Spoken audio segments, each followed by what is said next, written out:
Good evening, everybody, and welcome to another episode of Spirit Reflections Conversations Around the Fire. My name is Fred Govea, your host, and today we are live here in two different time zones in New York City, 7 p.m. Eastern Time, and in Amsterdam, 1 a.m. And we're really glad and happy that our friend Ajay Shrivastav was able to stay awake to be here around the fire with us at the usual time that people are used to connecting. So, Ajay, good evening, good middle of the night there for you. Good evening, Fred, and thank you for having me. It's amazing because I did had a little nap before I got ready for this, but yes, this is great. I'm happy to be here. Love it. As for those of us that are joining for the first time, this channel was started last year during the pandemic with the goal to bring people from all walks of life to share their personal journey, their struggles, and in this process, how they found their faith, which spiritual tools they found useful, and how those tools shaped who they are and the work that they do. And then we talk about those spiritual tools and see what they have in common with our shared beliefs, with our shared desires, with our shared worries. And we always use, Ajay, this mythical fire that you see in the backdrop. So it brings us to the time behind when history was not history. In the ancient times, when we were hunter gatherers and small tribes, we used to live in nature. And then at the end of the day, we would sit around the fire, light it up, and then we would exchange glances with each other. We would share songs, we would share cries and tears, we would laugh, we would create community around the fire. And then we would look up at the sky and we would wonder, where are we? Why are we here? What are we doing here? Where are we going? So these big questions. So we come here in order to leave inspired, more provoked with spirit reflections, which is the name of the channel, and hopefully learning something new. And tonight we have two beautiful paths and tools that are very practical: Kriya Yoga and Hare Krishna. So we invite you, everyone, wherever you are, sit around the fire. We're broadcasting live on YouTube, Facebook, on Twitter, and LinkedIn. So just type in your questions, comments, and let's learn together with Ajay. So, Ajay, and let's say, well, before we start, let's just say hi to people that are here. Rodrigo, my cousin, namaste from Brazil. My man, Yara. Adilson, good to see you, my friend. Beautiful common friend of ours. Roger, my husband, he met you guys. And Brendan, my kind regards to my dear friend. I think he's your friend, right, He's from Ajay? Amsterdam, yes. Oh, from Amsterdam. Beautiful. Hey, Brandon. Thanks for staying awake at this hour. So before we go into the conversation, Jay, I'd like to create an artistic moment. So we have a 30-second opening of the episode, which I'm going to put now, and then we'll start talking. Sure.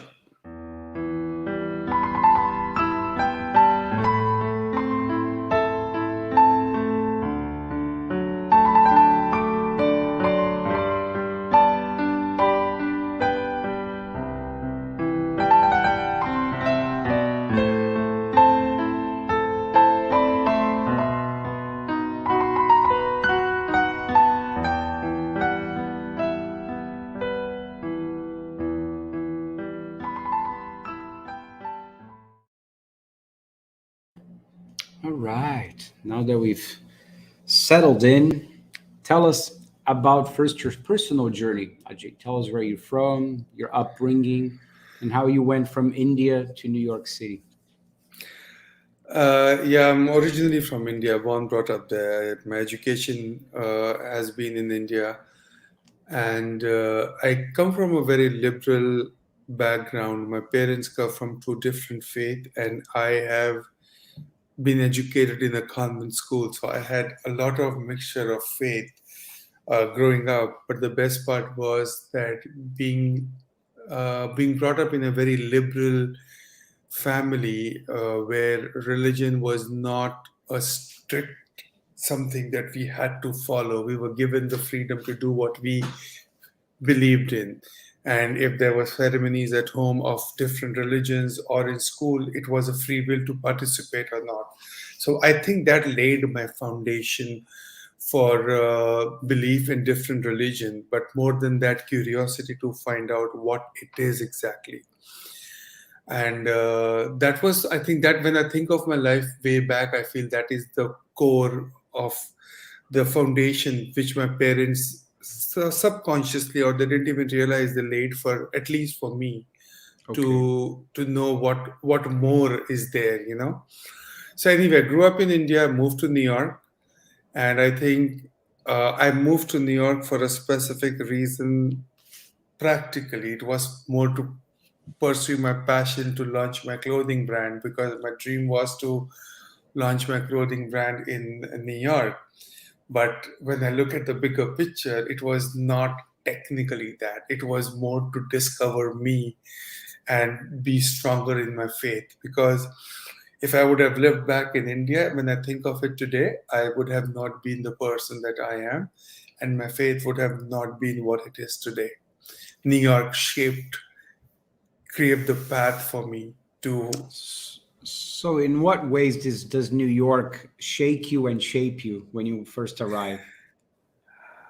Oh, my first few years were wild and crazy, like everybody else who comes to New York. I'm sorry, I lived and I grew up in a big city, Mumbai. Right. So I had all the craziness of a big city life, but there was always. We'll talk a little bit about spiritual or my consciousness a little later, but it was always there behind, Right. and I was always aware of it. But then there was this karmic life, we call it, like, you know, parties, going out, doing what every young person does. And when I came to New York, it opened a Pandora's box, because I was for the first time living by myself. So I lived and did everything that every young person does. I hope they do what I did. Yes. And I'm grateful that I survived and I didn't die and I didn't go crazy.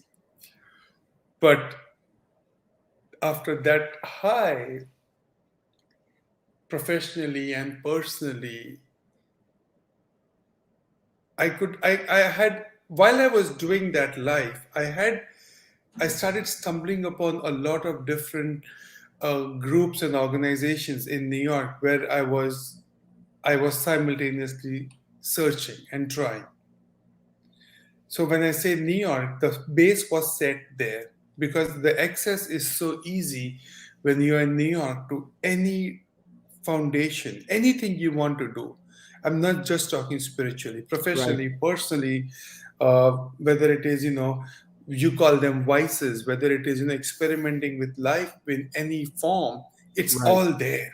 Right. And same thing with religion and spirituality. It was all there for me, easy access.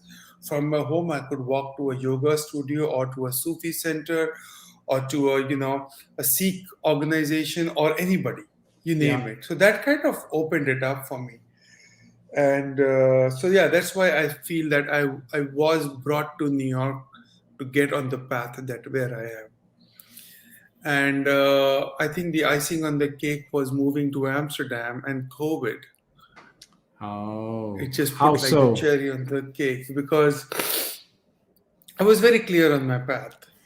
But with COVID, it gave me so much more time to dive like deeper into my practice, and giving a lot more time that I was giving earlier to it. And also dive deep into Kriya Yoga, which was the practice I always wanted to do. Not always, for the last 6 years almost wanted to do it. But I could dive deep into it, and it enhanced my meditation practice. And I, for the first time, I tasted what it is to get into that zone, what the yogis talk about. I think I just the tip, not even the tip of the tip. And Fred, I cannot, it's addiction, man. It Yeah. is addiction. You want more of it, And right? oh my God, I I don't know what more I should. I want to do so much more to get a little bit more, just a little bit more. But I feel that a combination of all my studies, finally, after all these years, is giving results. Not that I was expecting I don't know what I was expecting. Right. I Right. wanted peace. I wanted to be happy, and I I think I'm very happy. Beautiful. I really feel blessed. I feel in gratitude, not all day, every day, but most of the Sure. day. I feel that I can handle stress more easily. I do have my moments, and Sure. of course, a big excuse for that is yes, I am human, so I go through that trauma whenever I Right. have to. But it is overall, it's amazing. Okay. So yeah. So before we go dive into Kriya Yoga, because I have a lot of questions about that. Let's go back to New York a little bit because you and I met at a Spiritist center. And Ah, I'm yes. curious, what first led you to find that place? And where were you in that moment of your life that you ended up there?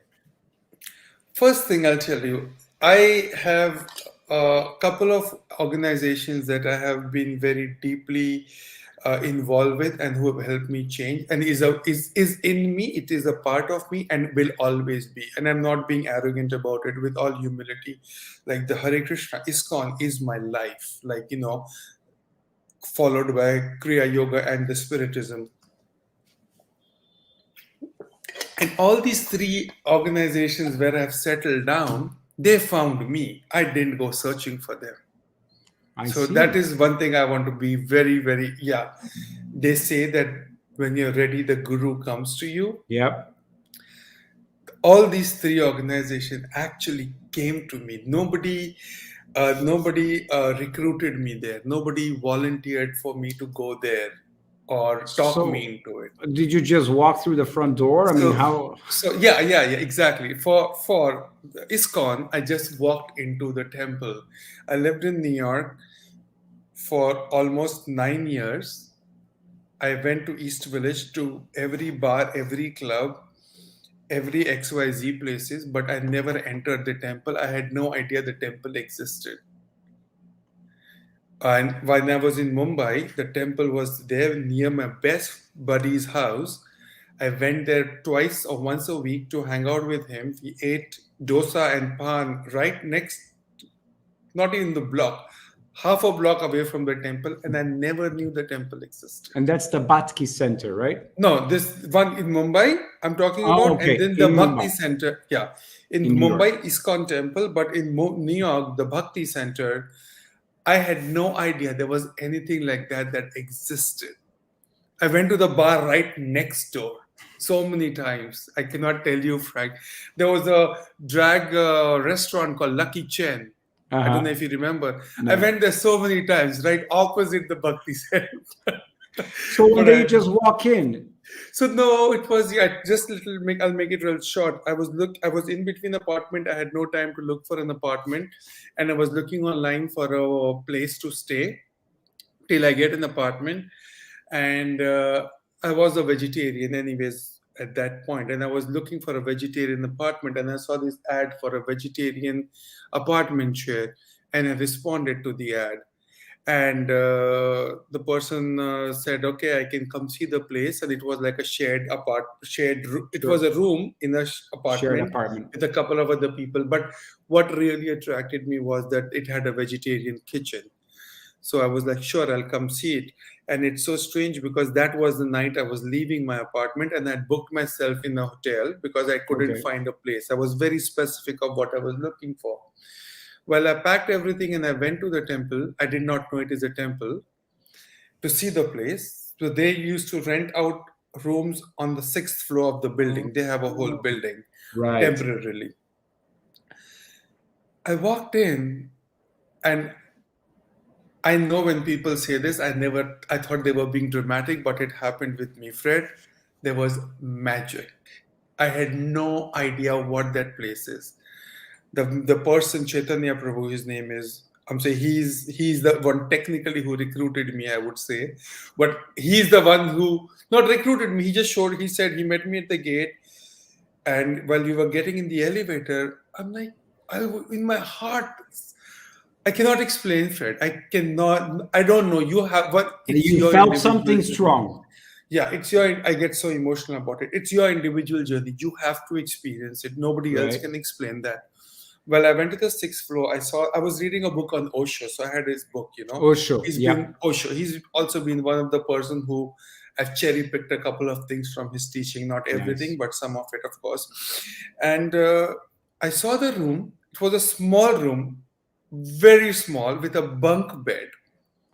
And I had lived a life of whatever New York lifestyle. Right. I would Right. have never ever taken that room. I know me. I have no idea, Fred. I said, yeah. It was just like I was not thinking. I said, sure, I'll take it. And he said, okay, it was something $200 a week or something. I don't remember. And I told him, can I stay here tonight? Although I had already my hotel booked Right. and I Right. had checked in there. And he said, no, let me at least clean it up and you can come tomorrow. How early can I come? He said, you can come by 9. And this is after packing for the whole day. I'm just sharing this for Wow. people who are seeking from their heart. My soul was so ready to get on this journey. I couldn't resist, Fred. I asked him, what is this place? The man did not tell me anything about the temple the building, nothing. He just showed me the whole floor. There was You small. really connected to the energy of the place, right? Yeah. Oh, he said there's a temple. He was so amazing. He said there's a temple below. That's it. The next morning, Fred, 9 o'clock, 8:30. After moving, you know how tired you are. I Yeah, woke I up. can I was imagine. there. I entered the temple. Fred, it was love. Oh my God. Oh, at It was first sight. love at first sight. I had seen Krishna before, yeah, many times being a Indian, Hindu from whatever. I cannot explain any of this to anybody what happened. Nobody spoke to me, nobody told me nothing. I entered the temple at 9. There was a program going on, and I have stayed there. They had a class, they had lunch.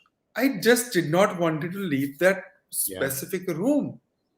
it's a beautiful And I place. stayed there till like 4 o'clock with everybody else, people I had never seen in my life. And that became my life. So that's how I was introduced to ISKCON. So it found you basically because you It weren't found looking me. for it, right? It found me. Same thing with the Spiritist Center.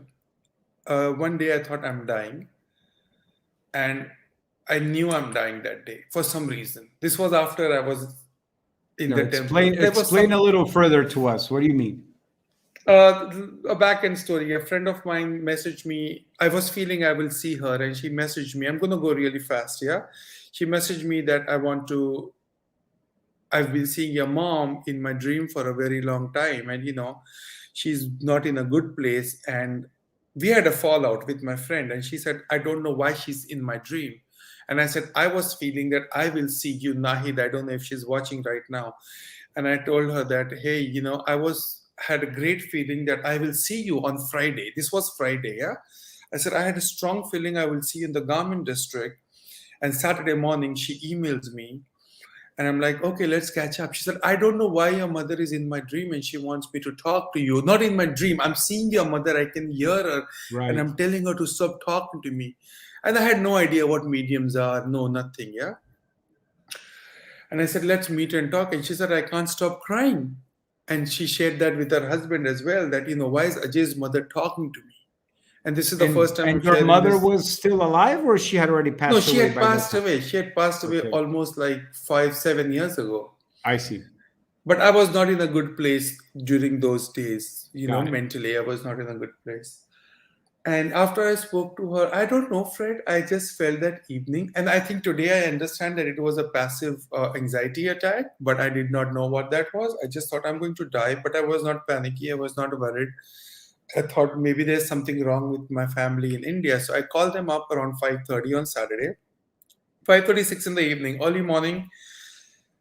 Spoke to my elder sister. She said everything is okay. I said okay. So if everything is okay at home, that means tonight I'm dying. I have no idea why all this is happening to me, and it was not dramatic. Huh? I am a little dramatic person, but this was how it was. Oh, you really felt like you were going to die that night. Yeah, yeah, and peaceful. Yeah, there was no. I didn't feel like calling 911. Nothing. I wrote a letter. I wrote everything. Kept it on the table, and I switched all the lights off, ready to die because I was involved with ISKCON by now. I knew Sure. death, life, and I was in submission. You're in But peace. I didn't feel like calling up any of my buddies or temple people or my teacher from the temple. I don't know why. I have no answers for any of that. I was lying in my bed and suddenly I got like, what am I doing? Let me get out. If I have to die, I should die outside, because if I die in the apartment, I will rot for 2 days and the building will smell. The This was my neighbors. this was my So thought practical, actually. so Yeah. considerate for your So I neighbors. thought, let me just go to the gym. I went to the gym and I met TJ. Oh my God, that's amazing. Seriously. TJ was in the gym and he's been going to Wow. the gym forever, and me going to the gym. We both live in Chelsea. We saw each other and I just said hello. He said hello, and that's about it. But again, I felt that connection, yeah. Wow. And after the gym, and I felt the connection, I felt I should talk to this guy, but for some reason I did not. After the gym, we went to, I didn't die, of course. So I went to Okay. the store next to the gym. There was a store for clothing, and it used to be So, open but till did late you night. talk to TJ No, that no, that I'll tell day? you what happened. No, I wanted to talk to him, but I missed it, and I was like, whatever. When I went to the Well, store, I'm I going to saw make a TJ. comment here on the group. For those that don't know who TJ is, we actually interviewed TJ in a recent episode about his life, his personal journey, and his connection with A Course in Miracles. So I just posted the link of that conversation here. If you want to know who TJ is, go check out that episode. All right, back to you. So in the clothing store, because of course I'm a clothes whore, and I wanted to buy more clothes because I'm not dead yet. I find TJ there, and That I was like just the said, next day or no, the same night. The clothing store in same night? Chelsea used to be open till like 9 or 10. I don't know if you remember. Next to New York Sports Club, there used to be a Okay, clothing store. yes, It's not there yes. anymore. Anyway, and we started talking, and I have no idea, Fred. Now, again, I cannot answer this question. I don't know why I told this to TJ. You meet a stranger and you tell him, "I'm here today because I felt like I was doing a therapy session with him without knowing nothing about him. I just started talking to him. It could be anxiety. I don't know what it was. You said That this happened. tonight I'm gonna die. I was supposed to go to die. I was thinking I will die. I went to the sleep, but then I came here and I told him about my friend and how she could hear my mother.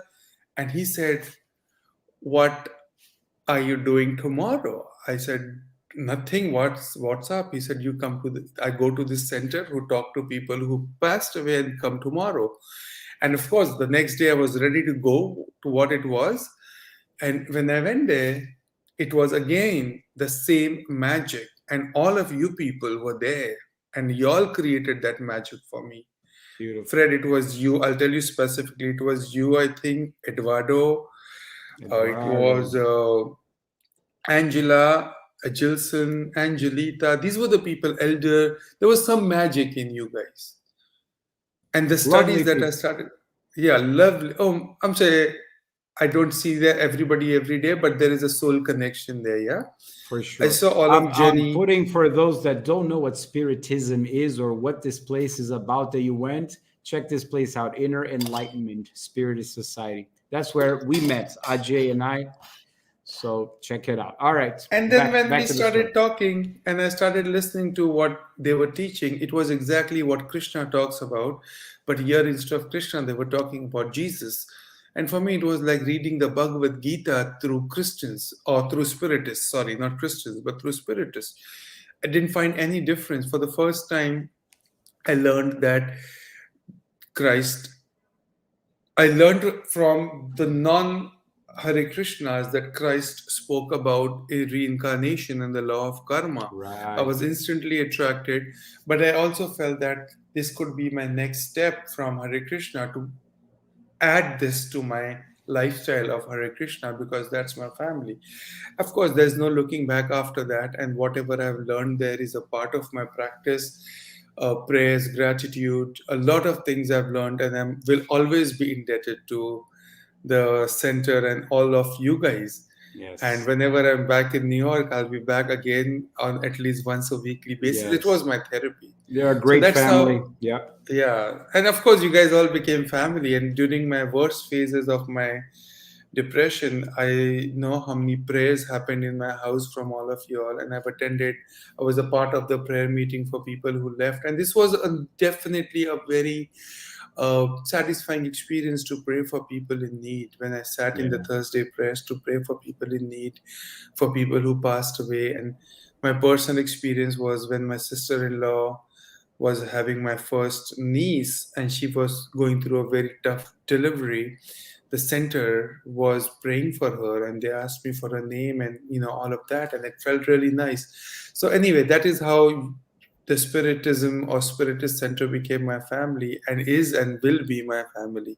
So you were able to find a lot of things in common between the essential teachings that Spiritism was talking about and your Hare Krishna, the Bhagavad Gita. Exactly, yes, exactly. So that's how this happened. And Kriya also happened very similarly. So I had a let's book. talk about Kriya Yoga because Yeah, I love the physical aspect of yoga, all the right, postures, the athletic nature of yoga. But for me, it's very hard to reconcile that with concentration, stillness, inner quiet while you're doing all right, of these poses. So right. I don't. So I had picked up this book called Autobiography of a Yogi in 2000, 2001, I believe. It was sitting on my shelf, read, and of course I'd never read it. It was just sitting on my shelf. By who? Just Autobiography of a Yogi by I'm just going to Paramahansa pull that up. Yogananda. Yeah, I've heard of it. I I'm pulling it up for people to see. Okay. yeah. It was sitting on my shelf for almost 15 years, and my father passed away in 2015, and again, I don't have an answer for this, but I had enough books from ISKCON which I was reading and very happy. Yes, exactly. This is the book. I was Mm-hmm. very happy with my practices of ISKCON, and yeah, exactly. Okay. So I was very happy with my practices of ISKCON, and my teachings. Everything was going great. And I had also asked my guru, who's Radhanath Swami in ISKCON. I had asked him if he would be kind enough to accept me as his disciple. So I was on that path. I had already chosen a guru, which is Radhanath Swami, and I had already been following the principles that are there to, for him to officially initiate me as his student. Mm-hmm. There's a specific lifestyle you need to follow, and I was following it not because of any other reason, but I wanted to. It felt Right. right, not Right. out of fear or anything else. So, anyway, but in 2015, after my father left his Just body, one reflection on what you just said, Ajay, because I think it's so important what you just shared. It felt right. It felt yes, effortless. And I think exactly, people, when they hear the word sacrifice, they immediately associate with something painful, full of guilt, full of effort, that they need to sort of strain. And sure, that can be a kind of sacrifice, but I think the true sacred aspect of sacrifice is when it just spontaneously comes up for you and you just sort of flow into it without any pain, guilt, suffering, effort, or fear, right? So That's where I am, Fred. I don't everything that I have given up in my life, I have given up organically, not out of fear and not because I was told to. I'm a very stubborn person. You cannot bully me into sin. You cannot bully. No, I can't. I don't buy that. I don't buy that. mhm, I don't buy sin and guilt. You right. cannot do that to me. I'm very strong that way because my faith and my connection with Krishna or my creator is very strong. So that baby does not flies with me. You cannot Beautiful. guilt me Good. into nothing. Yeah. So yes, I have been doing everything that I have been given up is feels very naturally, organically right. And what I'm still doing is I don't feel I'm ready to give up. And if my body will be ready, like I drink coffee still, and I'm told not to drink coffee, not that it's not imposed on me. It's been Sure. told it is good for you to not have caffeine, but I still do it. And the Right. day I feel I'm fine, I will leave it. Right. When So it feels anyway, right. So you're there yeah, in the lifestyle yeah, to yeah. be initiated. Yeah. I'm not getting. I was in the list, and So my teacher said, sure, but it does not happen overnight. It's a process. They weed you out. You have to go through the grind, not the grind, but they also need to test you if you're really ready for this lifestyle, You're truly So committed, right? yeah, if you're committed. And my teachers from the temple were always like, they also keep in touch with you, they counsel you, they ask you if you're still on the path, if you're falling out, how can they help you. So all that was going on. So I was not seeking anymore, I was not looking for anything. I was all fine. One day after my father passed away, I came back from Mumbai, and I don't have any answer for this. Out of all the books, I had like hundreds of books in my shelf. I just got up and I pulled out Autobiography of a Yogi, and I started reading it. And this is the second book that I have read non-stop. The first book was by my Guru Maharaj, Radhanath Swami, called The Journey Home. I finished in 3 days. It's a record. I was walking in New York City reading the book like that of And Radhanath Swami. what about that book clicked for you, The Autobiography of a Yogi? Fred, there are some answers I cannot give. I don't know. Okay. This was It magic. felt These are right at the magical. right time. I am just blessed. See, when you ask me these questions, I don't know how do I answer these. These are magical moments I So cannot the book express. was sitting there for 15 years in your shelf, and you Yeah. probably weren't ready for it. When you felt ready, you simply got I up didn't without feel nothing. I realizing it. just got up. Just No, nothing. I'm sorry to interrupt. There was yeah, no yeah. feeling. There was no I was lying in my bed. I was laying in my bed, and I always read every morning. Yeah. It's a ritual. I will read a book for half an hour, have my coffee, do my prayer meditation. It's a ritual in the morning. For years, I've been practicing.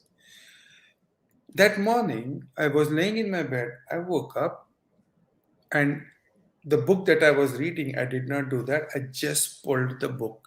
So it was either Paramahansa Yogananda or my spirit guides or Krishna who just gave me the book. Dude, Automatically. this is it. Yeah. So when I started reading the book, it was, I think, if you ask me, if I analyze, I don't have an answer. It was magical. That is my answer. But if I have to answer to practical people, it was the faith of Paramahansa in Mother Nature or God, and his connection, the connection that he has with God, and his belief and faith in it. The hard work he had to do to reach that place, to connect with him on a spiritual plane, not on a physical plane, without any uh, expectation of anything material, only spiritual and pure love. If I have to explain this is how I can break it down for people who are listening Cool. or who don't understand or don't believe in the magic The of what magic. happens. It happens. Cool. People, you have to believe. If you are ready, it happens. Anyway, and yeah, the magic happened to me, and I was like reading the book, and I wanted to learn what Kriya Yoga is, and I signed up for the classes, which is in West Coast, and they started sending me reading materials, and I started practicing a little bit. But Fred, when I was reading the book, when I was doing the meditation, just there was no teacher, right? It was just through the lessons that I was getting in the mail. There was something that felt this is with my combination of japa that I do on my bead bag with Hare Krishna. This is what I need. This is the right thing to do. The Kriya Yoga. But it was the Kriya Yoga was not even there. It was just the first step towards Kriya Yoga. Towards it. Okay. Give a quick pause on what you're saying, because we have a really cool question here from Rodrigo, and I wanted to see if you would be able to answer that before we go into the Kriya Yoga. Yeah. He said, I really enjoy reading the Bhagavad Gita. Now he wants to continue learning about the Vedas. Do you have an advice on which book or I think before the I would suggest for anybody to read the Yoga Sutras by Patanjali. I don't know if he's read that or not. Yoga Sutras by Patanjali? Patanjali, before the Vedas. Patanjali. That is something that I would recommend. Before the Vedas. Cool. Yoga Sutras by Patanjali, Rodrigo. Cool. All right. Yeah. So Let's anyway, some things happened while I was trying to practice the meditation in the let notes that I had in the night, and I felt I was not ready for it. Okay. There was sense of um, not feeling and feeling. I knew this is the path. That was clear Right, that right. in those few days, but I also was not ready to do it without a guidance. The Kriya Yoga. Like yeah, the Kriya Yoga path that day I started. And I used to, because Paramahansa always meditated late in the night, and I started doing that meditation in the night in the darkness. But also I think, when I think of it practically, I feel that because I had so much information from the Spiritist Center about perispirits being around you, and when you practice or you do something, what happens, what not. So I felt that very strongly. I felt that energies that I need a guidance in this. And for whatever reasons, I was not able to get access to the guidance from the center in the West Coast, Got it. and I was disappointed. But I was, so then I was like, where do I go? I was lost. And Well, during just for those, those that have no idea about Kriya Yoga, what about it made you feel that you weren't ready to do it on your own, that you felt you wanted to have a guide to help you through it? I thought it was a very scientific practice, Fred. It is not, see, yoga for a lot of people is a physical exercise, yeah, and you breathe in and you breathe out. Meditation is you sit and you breathe, and you focus on your chakras, and the whole nice Western way of explaining it is amazing, and I love it when people do it. It's all great. But it is not just that. It's a science. It's a science of your body. It's a science of how your body is created, how your spine is made, how you sit, how you breathe, how you connect to your perispirit, how you connect to your astral body. Right. Meditation goes, Kriya Yoga goes deep into that. And so I could either sit and breathe and be in la la land, but that is not meditation. That is what I learned with the lessons I was getting from Paramahansa's organization. And when I did my japa, which is the beads of Hare Krishnas, right? I took, and a lot of us do take. I don't want to talk about others, but we also don't follow the strict rules that should be there. That you sit straight, you sit in the place, your back should be arched straight, while you meditate on the japa with your eyes, not your eyes focused on your third chakra. But we don't. Lot of people, I was not doing that. But for Right. me, japa was a good sweet road for peace and joy. So if I Got was it. walking, I was doing japa, I was sitting, and I Which is was on the pretty much cushion, I for was those Catholics here, it's like praying the rosary, right? right, Or right, right. But it reciting the gave me, mantras and yes, okay. it did give me a lot of peace and joy. I felt connected to Krishna. I have committed to doing 16 rounds a day, which I still continue doing it every day. It takes me an Nice. hour and a half. So it was amazing, but it was not the advanced level. Like you're a musician, when you play, you play and you feel good about it, and you feel spiritually nice about it. You feel connected to your art and God. But then when you really want to play, you have to practice and play. Yes. It's not just listening to some nice sweet music and Yeah. being like, wow. Yeah. So when you meditate, you sit cross legs with your eyes closed and just breathe. It's great, and you are in sweet la la land. But that's not the real deal, man. That's not the real. That is what I learned with Kriya Yoga, Fred. Just the beginning, that this is not the real deal. There is more to my meditation. There is more to connecting. There is energy which has to connect, which has to raise. The Kundalini has to The Kundalini. rise in your So spine, okay. to Sorry, your to continue. your to your crown chakra, to connect to the infinite power that is there. See, I'm getting goosebumps when I'm talking to you. So take us through a daily practice of Kriya Yoga. So do you start standing up, sitting down, with eyes open, eyes Yeah, closed? Do you stretch your body? Do you just go cold into it? Take us through it yeah, so we can visualize it. yeah. Just before that, in 1 minute, I'll tell you Sure. how I learned it Okay. and how it came to me. So that teaching was not happening to me. I was not given a guide, but I was meant. Paramahansa wanted me to learn this. I believe in that. Sure. My elder sister's very good friend is a monk with them in India, and he volunteered to help me a couple of years back that I will teach you. But he laid certain terms and conditions, and it didn't fly with me. Okay. I don't want to share all that right now, but it All didn't fly right. with me. So I Didn't said, fly. my meditation is not conditional. My love for God or for anybody is not conditional. It didn't fly, so that was gone. But he wanted me. A very good friend of mine in Mumbai, Anuradha, I don't know if she's here or might be she's sleeping. She went to this center in Mumbai and she was saying how they sing in English and they listen about Jesus and they listen about Krishna and this and that. Oh, just one more thing. When I read the book, I realized Paramahansa talks about Krishna and Christ together. In his altar, there is Krishna and Christ.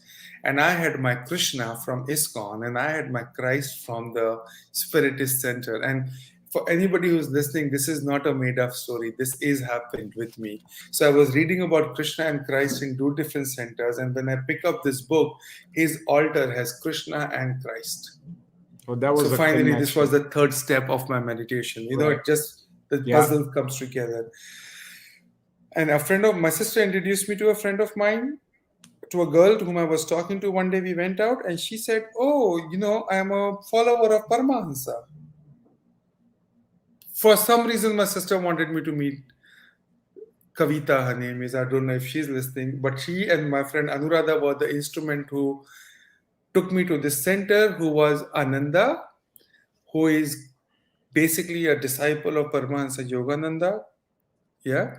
And And they were he the started people this that center, led you to go guided deep. me, They go guided you to deep go deep into it. Okay. into it till I got my initiation in Kriya. So I believe that they wanted me to do it. They somewhere thought I Absolutely. was ready.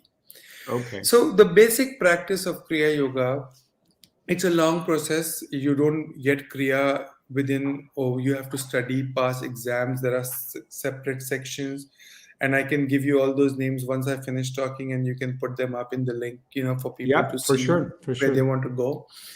So, and they also believe in Bhagavad Gita. It's a Hindu, it's a Krishna, they believe in Krishna. So for me, it was not alien. They believe in Right. Krishna, they believe in Christ, they read the Bhagavad Gita, it's all the same. Okay. So basic Kriya Yoga is you start with the energization exercise because your body Energize, has, you energize. yeah, we energize ourselves. We have 15 Okay. minutes. There's an energization exercise, first step. Then you sit and, of course, you do your prayers. The reason why we energize our body is because when you sit and you meditate, really, your body needs energy and it has to be awake. You're not basically meditation is not where you go in your la la land to sleep and feel comfortable, and it's not comfortable. There's no way meditation is comfortable to start with. If people think it's comfort, then they should just sleep.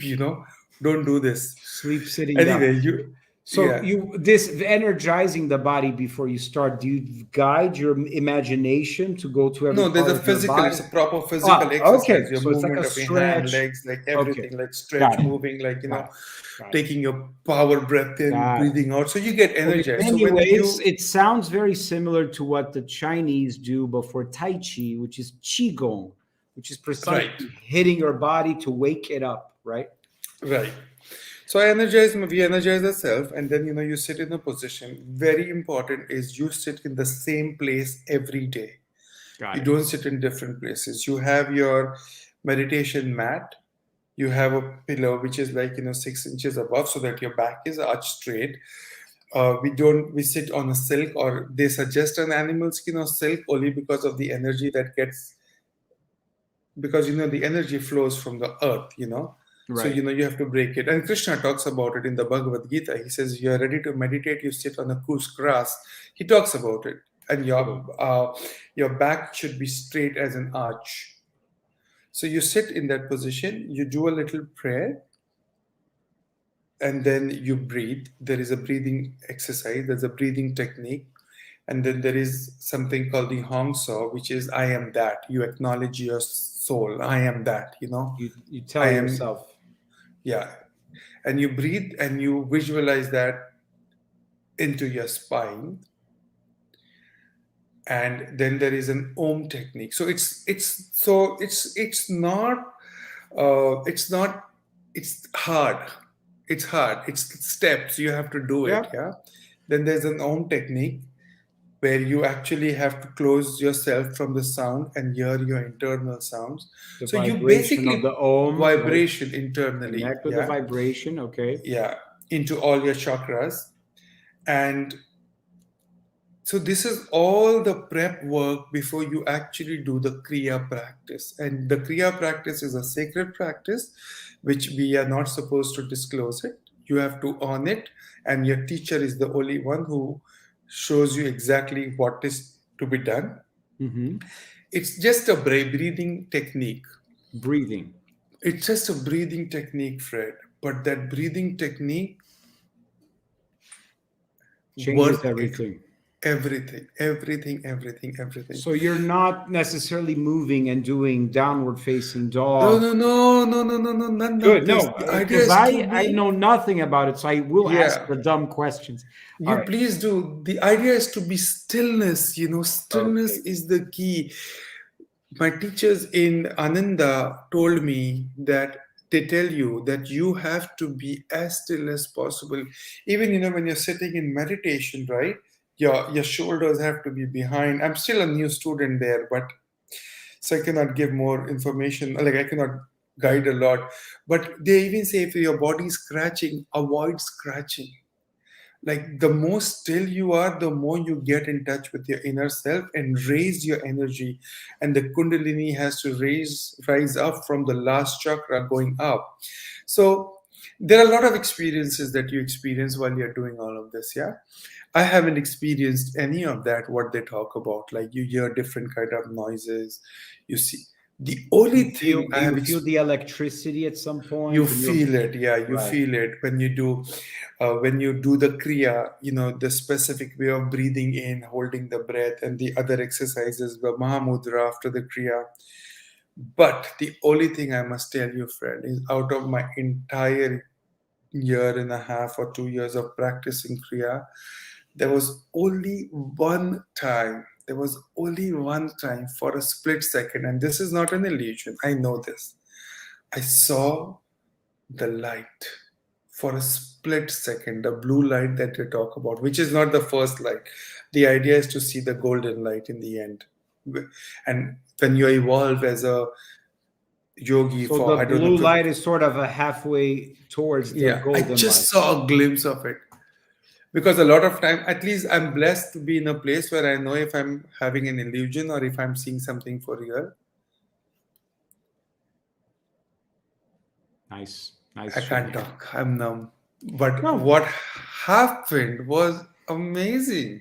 So you had a moment. I think the people that I've spoken about regarding tantra, it's like that ocean experience when you are one with everything, and the sense of time, space, and time sort of vanish, and you sort of are one. Right? Would that be accurate or no? I don't know, Fred. I'm not there yet to answer any of that. But I can just say that how I feel and how I felt that particular That moment and moment, what I yes. saw, it was like I don't know if this is the right example, but say for example, when somebody wants to get becoming a drug addict, yeah, you give that one snort of cocaine, or he just smells and then that's it, he's gone It's forever. like an Or like, orgasm, an ecstasy moment, a oh my moment of God, yes, ecstasy. exactly, Okay. ecstasy. So that was the feeling. You mentioned that you Yes, glimpsed at a blue light. How just for a then split second.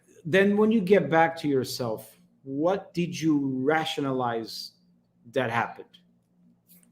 I did rationalize nothing. I was so happy. And Good. every day when I meditate, Fred, I believe it's very personal. Yeah. For me, I'm not here to, I'm not that intelligent to rationalize everything. I'm in submission to the higher power. I want to Beautiful. merge with him. I want to be with him or her, to know her. And So I don't evaluate and rationalize. I know how I feel every day after meditation. It's become an addiction for me. Okay, so that's the question I was going to get to. Do you do the daily practice now with this inner hope and that you're going to get to that place again without forcing it, but hoping that it's going to happen again? So, to be honest, I know I have a long way to go to get the technique right to be there. So, if I believe in magic, then magically it could happen. But if I'm Right. talking science, which Paramahansa Yogananda and teachers talk about it, if I say practically, scientifically, I'm not there yet. It will take me a long time because I'm still Okay. not sitting as straight as I should. My breath is not right, and now it might take me 10 years. Magically, it could happen. I don't know. Cool. But if I think of it practically, it wouldn't happen so soon. I see. Cool. All right. The only And thing I want to say is when I meditate every morning, it is an addiction. I need my meditation and then I need my black strong coffee with 12 intensity. No, I'm seriously telling you, yeah, with my book. It's an addiction. well, But I think after that, another word can be it's such a deeply ingrained habit that, like an athlete, for example, cannot feel satisfied, fully yeah. realized, fulfilled if he doesn't do their exercise routine that day. Something But will it's a be very, profoundly missing that day if they don't engage in that habit, right? Seems like exactly. it's It's a become a very, deep, deep habit for you. yeah, it's a practical, it's a very selfish motive because after my meditation, the way I feel and the way I handle everything throughout the day for most of the day, I want to have that feeling every day. It And prepares you for the day. so it's not a free, there's no free lunch, right, Fred? Yara asks if she can have coffee before the meditation.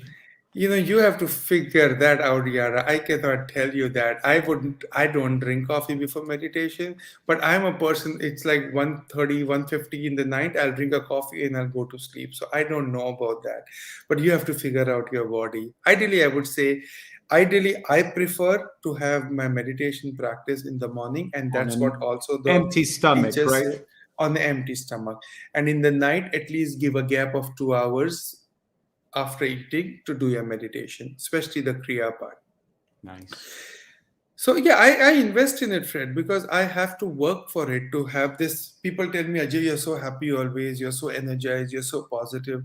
Yes, I am. You And are. it's not a fake thing. It's genuine. I feel genuinely, compassionately happy, but I work for it. Like people, the bodybuilders work for in the gym to How look hot. long And does it take to do this morning exercise and then the evening? so my morning practice is approximately 45 to 50 minutes. It also includes the prayers where I offer, like, my light to Krishna, diya, like the lamp, food, all of that, The including all of that. It's offering. offering to Krishna and my gurus, right? Like, and all of that. So that's a ritual. And then meditation, it's 45 minutes to, with the reading, it becomes an hour and a 15 minutes. Mm, And my japa takes an hour and a half in the evening. So got I it. do my japa in the evening because I like to do my japa after I finish all my daily work. I have one chair in my house where I like to sit. I still cheat on my japa in the sense I'm not sitting on the floor with my back stretched because I'm just so used to that. I sit in a cushioned chair and I do my japa Well, for one and a your half mind hour. and your heart are very strongly connected to the intention, right? So Yeah. cool. So, but I also like to do my japa at one shot and not to break it. So that is an hour and a half. Got it. So on an average, every day I'm spending 3 hours Which, if with you all think of that. about it, right, you spend 3 hours prioritizing your spirit Yeah. versus your body. So I think it's something for all of us to be inspired to make more time in our schedule to prioritize cultivating the spirit, whatever way we think is best, right? Yeah, and it's worth it because the way I feel, the way I handle things, I'm not even talking about spiritual things, how magically things have happened and how I have been taken care of through everything. My friends are still questioning what am I doing and how am I, like, so happy. But magic, those are magical moments. Yeah, those are my spiritual connection. But practically, uh, the results I get every day, I wouldn't. I don't want anything else. I Yeah. wouldn't do anything else. Shania asks a really cool question. Which mantras do you do in your japa?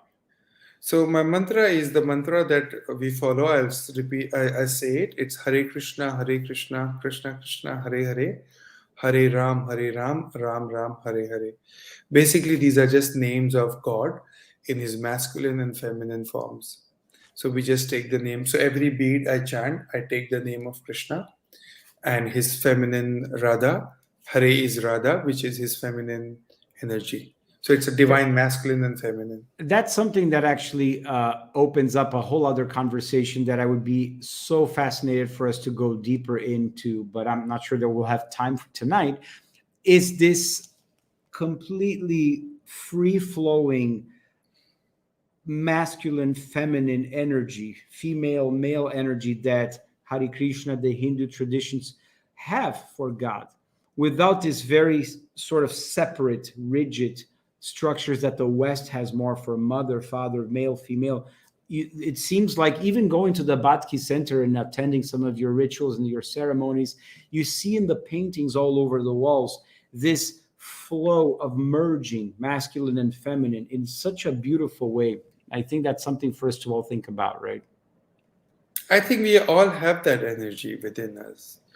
I'm saying in men sometimes the masculine energy is more dominant than the feminine, or less or more, but we are that energy. That is how the planet or the universe is made. So uh, you know I I I have my own thoughts, and it could become controversial, but how the West has, I'll still say it, Fred. I don't know if this gets messed up, but the West has messed up. Not the West, but people. Some of the people in the world, not specifically West, have just messed up with what spirituality, or what the higher power. You call it God, I call it Allah or Krishna. It's that's secondary. What do you call it?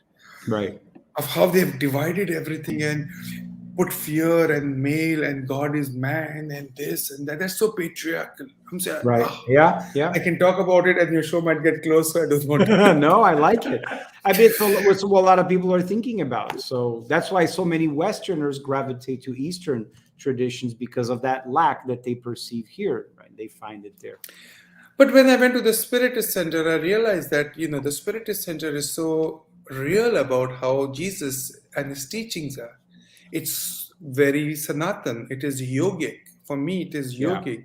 And we in ISKCON, we believe in Christ and we call it Christ consciousness, and we believe him as the messenger of God. And so does Paramahansa Yogananda. And so do you, or the Right. Spiritist Center, believe in Christ as not as a God. He is Right. this evolved soul, a messenger of God. Yeah. So for me, this is amazing. Yeah, to be able to find the universal elements of these essential teachings in all traditions, and you can stick to focusing on that, it would help solve all the world's conflicts if we Yeah. were to focus on the essential teachings and not the details and the formalities, which is what separates us, and these meaningless arguments back and forth. So, Yeah, and for me, it is very simple. I want to feel happy every day. I want to feel positive. I want to be alive because I don't know what's happening tomorrow. And if my meditation, my teachings with Hare Krishna, my Kriya Yoga, my teaching with the Spiritist Center is giving me that, I'm going to do it. People go for their job which they hate for some stupid money. I'm not stupid, but they hate, and they make money to get a lifestyle and they are not happy. Then you can also do this for 2 hours. You do whatever meditation you want. You right, don't have to do what I'm doing. What right, rocks your boat might not rock mine, but exactly. just do it. Yeah. Like, it's worth it, Fred. I really feel that I could take a mic and get up on stage and talk to people. Just do whatever you feel connected to. It's Right. not about one religion, one God, one anything. What are some of your closing words here for tonight's conversation that you want to leave people with? I believe, first of all, we shouldn't live in fear of God. Whichever religion you follow, my closing words, it's not an advice, it's just my thought, yeah. Please don't fear God or your institution where you go to. And don't, yeah, don't. He's not, he's your mother, father. They are, just treat God or the higher power. If you don't believe in God, just believe in the higher power, the energy that is running you and the universe. Don't get scared. Just be you. That is my only thing I want. And just be you and invest into your spiritual and mental health as much as you invest into making money, buying the next car, traveling in the next vacation. Invest equally into it. Your life will change, people. This is from my practical experience. I have a great, people think I go out party. It's not that I'm living a simple, like, I'm Right. just sitting and meditating. I love to live in New York City, Amsterdam, and Mumbai. I'm not ready to live in a farm. I'm not wearing orange. I still go out. I don't drink alcohol. I have a sattvic life, but that does not stop me from going out to a club with my friends to dance Right. and meet them. And if they want to eat or drink whatever they want, I live a balanced life. And Yeah. yeah, it is very tough. It's very difficult, but do it. And the magic is amazing, guys. Don't be scared. Be you. Don't be scared. Yeah, yeah, yeah. He's not there to punish you. This punishment story is instilled by the institutionalized religion for their benefit. Yeah. Yeah. Whoever or she who is he's putting all this fear in your mind is just because he or she, whoever these institutional heads are, they want to be more superior to you. They are not any superior because they are wearing white or orange. Right. Right. Guys, they're as human as we are. They're as Yeah. scared as you and me are of Yeah. everything. Well, part of our collective memory as a species has been fed this lie of guilt, fear, punishment for so many centuries that it's going to take a couple of generations at least for us to deconstruct this on a subconscious, deeper level Yeah, because we that's carry it on such deep layers. Just like when they excavate the pyramids and they can do the yeah. carbon process, they see by the layers and layers of how deeply it was buried, how many thousands of years that thing is old. That's how deep the fear and the guilt and the punishment sense is in us. So we need to deconstruct, empty out that bucket. Every day, I think in a practice like that you do of the Yeah. Kriya yoga could be one path if it rocks your boat. But yeah, man, for sure, the no fear and trusting us to Yeah, be no fear, no ourselves. fear. Don't. None of that will happen. You will not burn in hell. At least I can tell I am not burning in hell. I'm not being arrogant. I'm being punished. If I am being punished, if I'm going to sit here and put my finger in this electric socket, I will get electrocuted. Right, That is what karma is. right, So no, but no, not no, no, punishment. no. No, no, Good, I'm not going to burn in hell after I die. That I can tell everybody very strongly. good. Simple as that. Nor will I go to heaven with 40 virgins. I don't need them. So, I so love it. none of that is happening, guys. Please stop buying into all of this. Sorry, I Good. don't want to get into controversy, but No, no, but I think you yeah, need to speak from your heart and let your light yeah. This shine. is And how I this feel. This is is this is how I what feel. it's all about. I want to thank you, Ajay, for this conversation, for this moment around the fire, even though you're so far away in Amsterdam. Thanks for staying awake for it. Thanks No, everybody thank for you, thank you. participating. We're going to have another episode of Spirit Reflections in English in 2 weeks with Susanna Simões. We're going to talk about gender and her experience. And she's an amazing person. I love her, dear friend, also. And we're going to close with our vignette. Don't disconnect yet, Ajay.